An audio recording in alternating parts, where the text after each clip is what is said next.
नमस्कार दोस्तों, स्वागत है आपका किलो फिटनेस और लाइफस्टाइल चैनल पे, जहां हम करते हैं सिर्फ काम की बात, नो फालतू बात। तो आज का टॉपिक क्या है? आज का टॉपिक ये है कि जो वेजिटेरियन फूड होता है, खासतौर से जो हमारा इंडियन फूड होता है, इसमें प्रोटीन, विटामिन, मिनरल्स और बाकी सारी जो न्यूट्रिएंट वैल्यू है, वो कम क्यों होती है? तो दोस्तों, एक वर्ड है प्रोटीन एसिमिलेशन।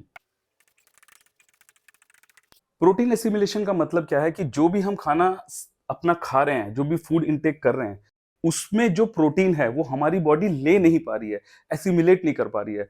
और ऐसा लोगों का मानना है कि जो वेजिटेरियन फूड होता है उसमें जो प्रोटीन होता है वो पूरी तरीके से हमारी बॉडी में एब्जॉर्ब नहीं होता। इसीलिए लोग प्रोटीन सोर्सेज के लिए नॉनवेज फूड को प्रेफर करते हैं या रिकमेंड करते हैं। तो यहां पे मैं अपने दोस्तों को यह बता देना चाहता हूं कि जितनी भी न्यूट्रिशनल टॉकिंग होती है, जितनी भी रिसर्च होती है, वो ज्यादातर तो वेस्टर्न कंट्रीज में होती हैं।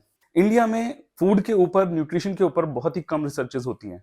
और उसका नुकसान ये होता है कि हमारे जो लोकल फूड्स हैं, हमारे जो इंडिया का जो फूड है, उसको कल्प्रिट बना दिया जाता है कि इसमें तो कोई न्यूट्रिशन वैल्यू नहीं है, इसमें तो प्रोटीन नहीं है, इसमें तो विटामिन नहीं है, इसमें तो मिनरल्स है ही नहीं। तो इसलिए रिकमेंडेशन क्या करी जाती है? जो बाहर के खाने हैं, ओट्स कहाँ से आए? बाहर से आए। किनुआ, ये सारी चीजें जो हैं आपको रेफर करी जाती हैं कि आप ये सारी चीजें खाओ, जो कि यहाँ है ही नहीं। योगर्ट, अरे हमारे यहाँ ऑलरेडी दही है। खैर, मैं बात कर रहा था प्रोटीन एसिमिलेशन की। तो प्रोटीन एसिमिलेशन ऐसा नहीं है कि वेज फूड में कम होता है। प्रोटीन एसिमिलेशन दो चीजों से फर्क पड़ता है। नंबर एक क्या है? नंबर एक है एक्सरसाइज। एक्सरसाइज या एक्टिविटी। प्रोटीन एसिमिलेशन तभी होगा जब आप एक्टिव रहोगे, बैठे नहीं रहोगे और लेटे नहीं रहोगे। तो मैं हमेशा यही बोलता हूं आप लोगों को कि बी एक्टिव, चलते रहिए और कोई ना कोई काम करते रहिए। तो जो आपने वेजिटेरियन फूड खाया है, चाहे प्रोटीन के लिए खासतौर से छोले, राजमा, पनीर, इन सब चीजों में प्रोटीन होता है। प्रोटीन के ऊपर मैंने बहुत अच्छा वीडियो बनाया है, वेज प्रोटीन सोर्सेज के ऊपर। लिंक मैंने डिस्क्रिप्शन में डाली है, ऊपर आई बटन में भी है। आप जरूर इस वीडियो को बाद में देखना कि प्रोटीन के कौन कौन से सोर्सेज हैं वेज फूड्स में। तो प्रोटीन एसिमिलेशन बेटर होगा अगर हम एक्सरसाइज करते हैं।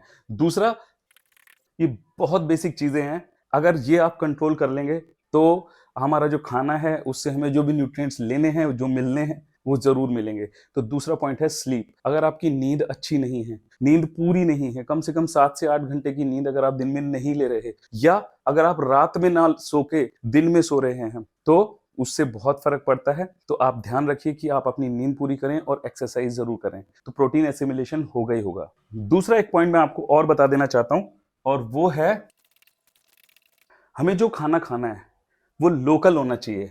अब लोकल का मतलब क्या है?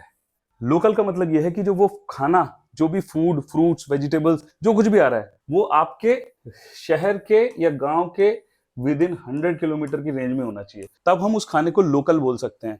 बहुत दूर से अगर वो ट्रांसपोर्टेशन से होकर के आ रहा है, तो या तो उसमें प्रिजर्वेटिव मिलाए गए हैं या कुछ केमिकल्स ऐसे मिलाए गए हैं ताकि वो खराब ना हो। और सीजनल, सीजनल का मतलब यह है कि जो उस मौसम में आपके यहाँ जो भी मौसम चल रहा है, उस मौसम का जो भी फ्रूट्स और वेजिटेबल्स हैं, वो खाने। आपको एक्सोटिक आइटम्स नहीं खरीदने हैं। आप कीनू या ड्रैगन फ्रूट और इस तरीके की चीजें जो हमारे इलाके में पैदा ही नहीं हो रही हैं, उनका न्यूट्रिशन वैल्यू लगभग जीरो के बराबर है।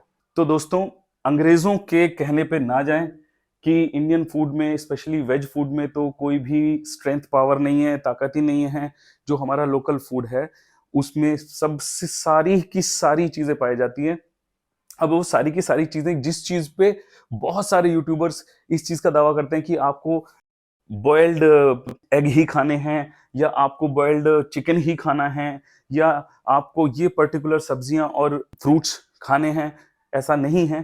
क्या क्या चीजें हैं, जो क्या क्या न्यूट्रिएंट्स जो वो वेस्टर्न इन्फ्लुएंस में आके लोग बोलते हैं, वो मैं आपको बता देता हूं कि जो वो बोलते हैं कि नहीं है इंडियन फूड में, क्या क्या है। Protein, vitamin, specially vitamin B 12 कहते हैं होता ही नहीं है। Phytonutrients, flavonoids, antioxidants. एंटीऑक्सीडेंट्स के नाम पे बहुत लोग होते हैं, वाइन वाइन पीनी चाहिए क्योंकि एंटीऑक्सीडेंट होते हैं। तो एंटीऑक्सीडेंट तो शिमला मिर्च में भी होते हैं और बहुत ज्यादा होते हैं। आधा शिमला मिर्च खा लोगे तो एक वाइन की बोतल से भी ज्यादा उसमें एंटीऑक्सीडेंट होते हैं।